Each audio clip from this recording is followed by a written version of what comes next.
ayo hande garten ko e farillaji julde gondoɗen ko e salndu ƴemmuru woni julde. farillaji julde adi hen ko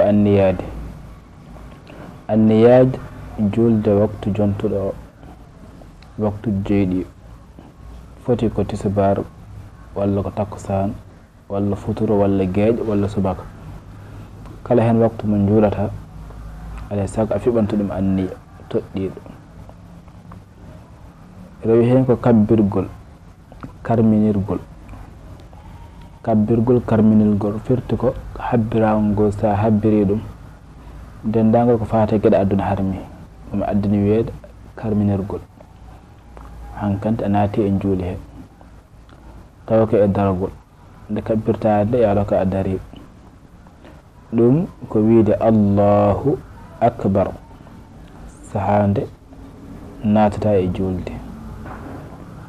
tati jangude fatiha e nder darde kala darde janga hen fatiha ɗum nde ko ɗum farilla. fatiha ko bismillahi rrahmani rrahim alhamdulillahi rabbil alamin arrahmani rrahim maliki yawmiddin iyyaka na'budu wa iyyaka nasta'in اهدنا الصراط المستقيم صراط الذين أنعمت عليهم غير المغضوب عليهم ولا الضالين.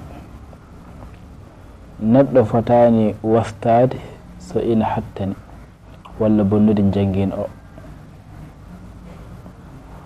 nayi ruɓƴude nangugol e koppi timmugol tawa neɗɗo o ina artira hakkille mum e ko waɗata ko. ruɓƴude on ƴetta juuɗe maɗi pawa ɗum e koppi maɗi. joyi ummitade e ruku o darto ha forto ɗum ne ko ɗum farilla. jeegom sujjude mana fawde tinde e leydi kañum e hinere e koppi e newe juuɗe e ceɓe nder ndeeri koyɗe ɗum ne ɗum meme leydi ko ɗum farilla. jeeɗiɗi ummitade e sujude he sa sujjude gummitoɗa ko ɗum farilla. jeetati salminde woni wiyoɓe silminde ɗum ko haalde ngol ɗo konngol assalamu aleykum kala mo haali ko wona ngol ɗo konngol julde mum boni. sa welamaɗa jokkude hen assalamu aleykum wa rahmatullahi wa barakatuh. jeenayi jooɗade walla darade ha forto ɗo jooɗoɗa ha portoɗa ɗo daroɗa ha portoɗa.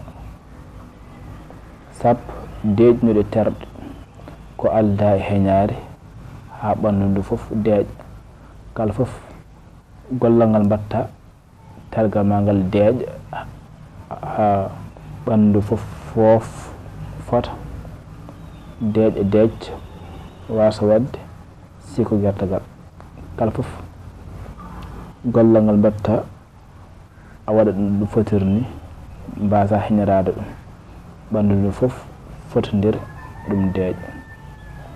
gasi ɗum woni windande men hannde.